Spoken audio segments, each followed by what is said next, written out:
Do you want to add multiple photos in WhatsApp status?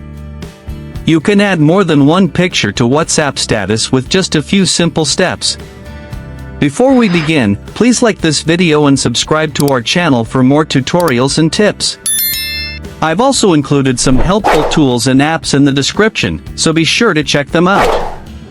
To add multiple photos to your WhatsApp status, first, open the WhatsApp application on your mobile device.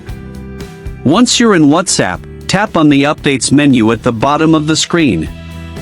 Here, you will see your status, friend statuses, and the channels that you follow. Now, tap on the plus icon from Add Status to begin uploading a new status with multiple pictures. A new screen will appear with your device gallery.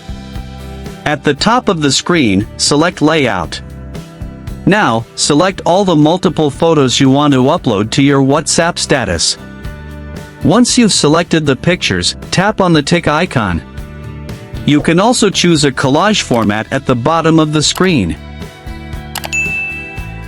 Once selected, tap the Done button. You'll now be on a preview screen where you can add text, emojis, drawings, or captions to each image separately. After making your edits, tap the send icon at the bottom right corner to post all selected photos.